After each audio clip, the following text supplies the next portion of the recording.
Okay, in this video we're going to be creating a VEX gear train using the VEX parts library. So if you do not have the VEX parts library, you'll need to go into your Onshape account, click on the App Store, and then simply search for VEX V5, hit enter, and then you'll see the VEX V5 parts library. So if you open that up, you'll be able to subscribe. The cost is free, and so you'll be all good to go there. Once you subscribe to that, you'll start to see this little tab over here on the right-hand side, the VEX library that we can pull parts from. So I'm going to go get us started here. I'm going to click on Assembly 1. And when I go into Assembly 1, we are going to get us started with assembling some parts here in Onshape. So I don't need to draw any parts because in the VEX library, they have all of our VEX parts already created.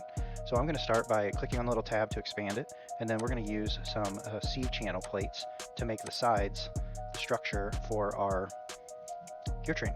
So I'm just going to shorten these. You can configure to whatever length that you want, but I'm going to make it 10 inches, click insert, and then you can see there's the C-channel part. So I'm going to do the same thing again so I have two sides. Structure, C-channel, change it to 10 inches, and then insert to the Part Studio.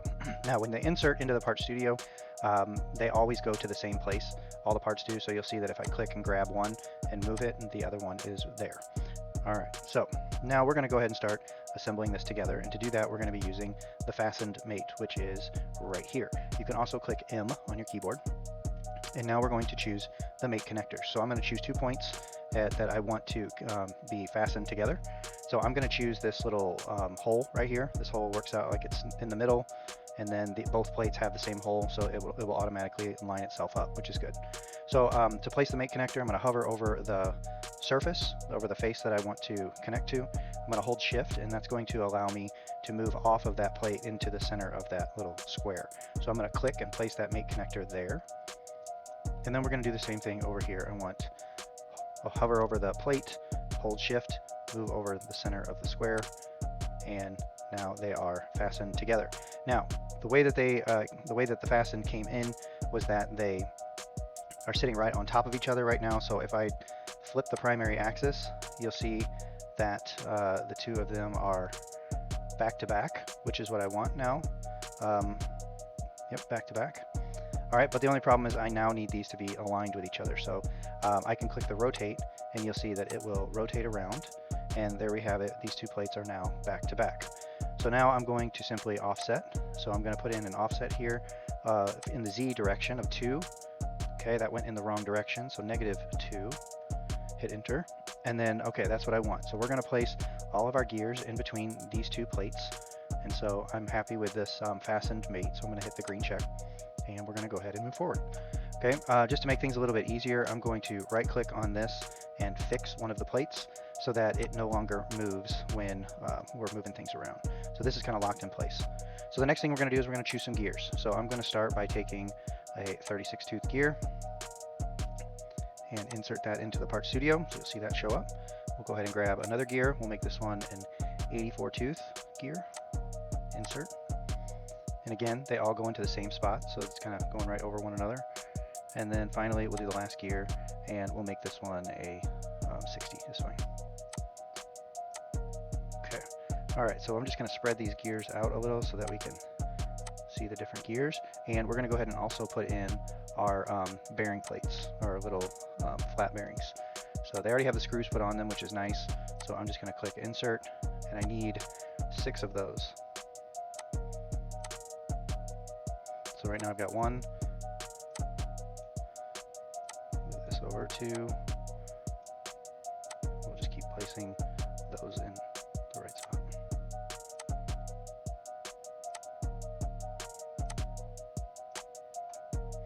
Okay, so I should have multiple. Looks like I need 2 more.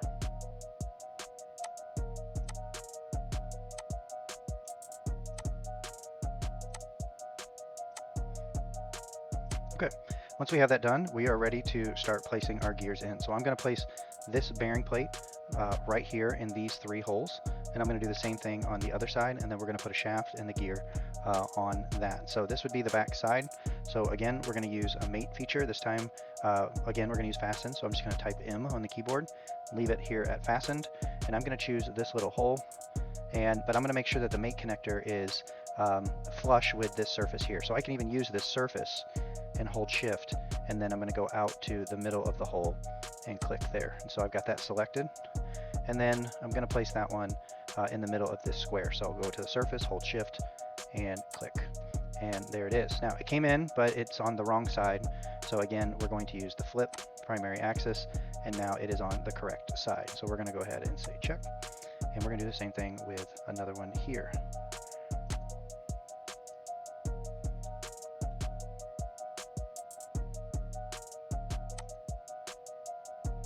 Okay, this one appears to have come in the correct orientation, which is good. All right. The next thing I'm going to do is let's go ahead and place a gear in here. We'll start with the big gear. So I'm going to do, I'm going to click M on the keyboard, and this time we're going to change it from fasten to revolute. And I'm going to choose, again, this circle. So I'm going to hold shift, I'm going to go to the middle of the circle and click, and that's going to place that mate connector. And then even though we don't have a shaft put on here yet, that's okay. We know that it goes in the middle of this square hole here.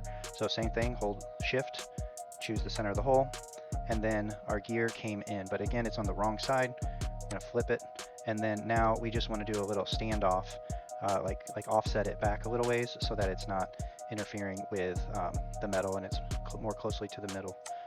All right, so we're going to click offset, and in the Z-axis, we're going to offset it by 1 inch. That's the wrong way, so -1. And let's see if that looks okay. Probably a little too much, so maybe -0.75. That looks good, -0.65. So I'm going to go ahead and hit enter. All right, and what I want to show you with this, with the revolute, is that I can now grab this gear, and you can see it will rotate about that point, that imaginary axis that goes through the center of the square and the center of the gear. And as far as the shaft is concerned, so we can go ahead and do a standard shaft, and it doesn't need to be too long, but maybe 3 inches. So we'll do insert shaft, and there it is. So all I'm going to do now is just do a fastened mate and put that in. So I'm going to click M, leave it at fastened, just choose the end of the shaft in the center. Looks like it didn't grab there, so click that. And then we're going to choose the center of this circle. Click there. Okay, and so you can see the shaft went through. It's through the bearing on both sides, and we are good to go. All right, so the next thing that we're going to do is I'm going to now put the 60 tooth gear. Actually, let's do the 36 tooth gear. So I'm just going to click on this one, and what I'm trying to do is just kind of like move this over here manually so I can figure out which hole the bearing needs to go in.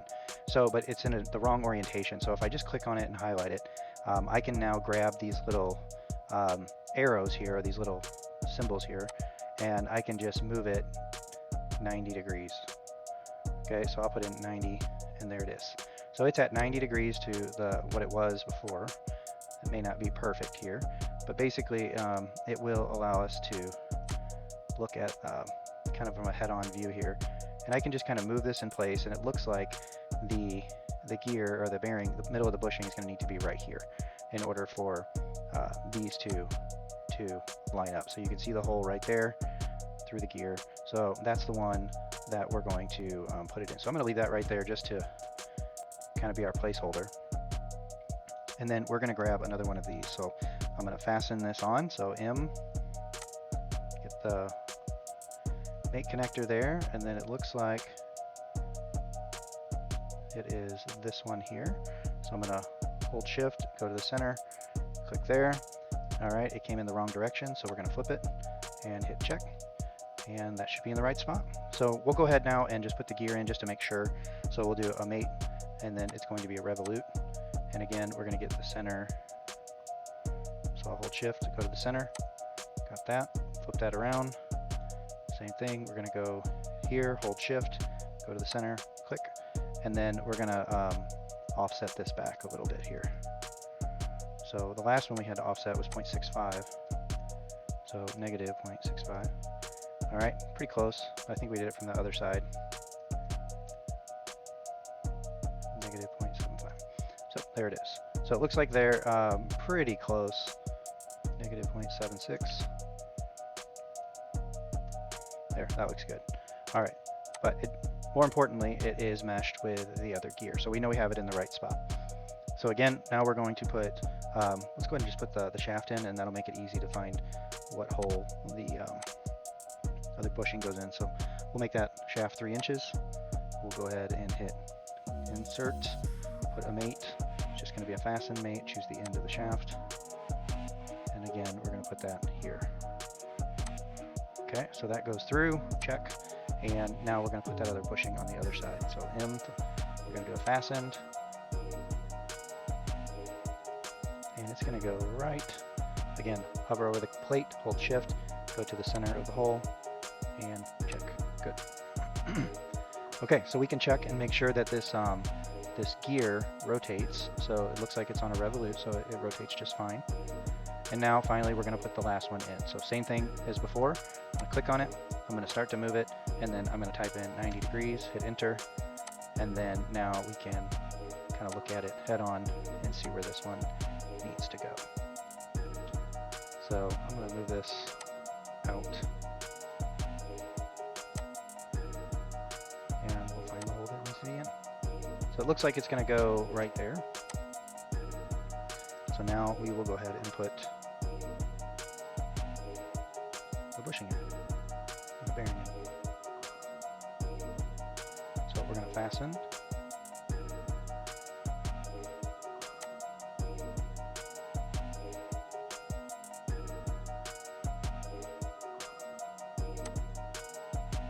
Flip that the other way. Check. And then I just want to make sure that this is lined up in the right hole. It looks like it is. Close this out. Just make sure here. So it looks like the bushing is in the right spot. Okay, so just like we did the last one, let's go ahead and put the mate for the gear on. We're going to change that to a revolute. Just got to make sure everything pretty much should be fastened except for the gear. Okay, and then we're going to zoom in, hold shift, choose the center of that, and then we just have to do our offset. So in the last one I did -0.78, and that's in the right spot. So we'll hit check, and I'm going to go ahead and put the shaft in. It's really handy having these, what was it, 1-inch shafts, so we'll have to redo that one.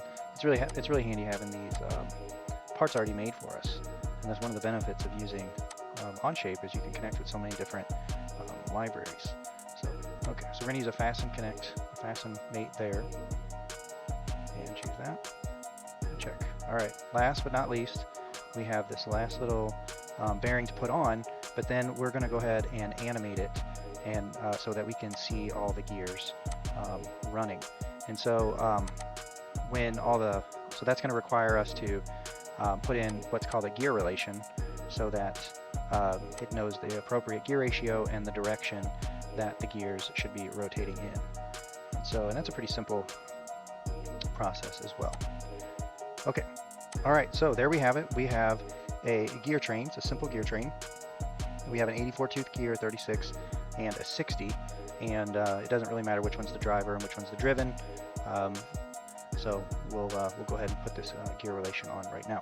So just to make sure, we should be able to spin each gear individually just to show that it is on a revolute, because that's how we're going to be putting in these, what we call the gear relation. So up here in the top now, we have this little symbol that shows 2 gears. That is the gear relation, so I'm going to click on that, and it wants to know what mates we're going to be using. So I did the big gear first and the 36 tooth gear second. So revolute number 1 is for the big gear. So I'm going to choose revolute number 1, and I'm going to choose revolute number 2, and those two are going to go together. Then it gives us the opportunity to do the gear ratio. So in our case, if the 84 tooth was driving the 36, it would be 36 over 84. And we don't have to do that math, we can just go 36 divided by 84. And finally, since this is only 2 gears, well, I'll just show you what happens when we don't reverse direction. Okay, so we're going to go ahead and hit check. And then down here, you've got the gear relation. It shows up good. We're going to go to revolute number 1, and we're going to right click on that. And we're going to click, let me click out here so it doesn't, there we go. Revolute number 1, right click, animate. Okay, and then this is going to, so if I wanted to say go from 0 to 720, that's going to do 2 revolutions. I'm going to click play. and you'll see that the gear is running, okay, but it shouldn't be, the second gear shouldn't be going in the same direction as the first gear. So that's what happens when we don't click on reverse direction. But otherwise, yeah, that's the other thing too, is that notice how the small gear is going slower than the big gear. It just means that we had our gear ratio backwards. So not a big deal. I'm going to close that animation. We're going to double click on the gear relation, and we had 36/84. It should be 84 divided by 36. And then we're going to click reverse direction, check, and then again right click on revolute number 1, animate, and then play. Okay, and there you can see it. That looks better. So the big gear should be going slower than the small gear. And now we're going to do the same thing between these two gears. So we're going to do another gear relation, this time between revolute number 2 and revolute number 3.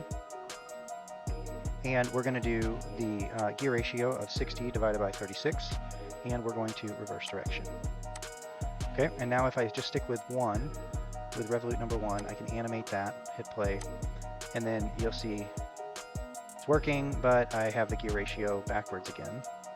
So not a big deal, that's an easy fix. This one is going to be 36 divided by 60. Alright, so we're going to go to revolute number 1. Oh, I have to check. Revolute number 1, right click, animate, and play. There it is. Nope, we've got a reverse direction is incorrect again. We'll just uncheck that. Check. And see how it looks now. So it may take a little bit of playing around just to get everything right, but there we go. That looks good. We've got the biggest gear going the slowest, the 62th gear on the end, the second slowest, and then the fastest is the one in the middle, our idler gear. All right, so there's your basic setup for a gear train. We have a simple gear train, and we've got it animated with all the parts going in the appropriate speeds, ratios, and then also directions.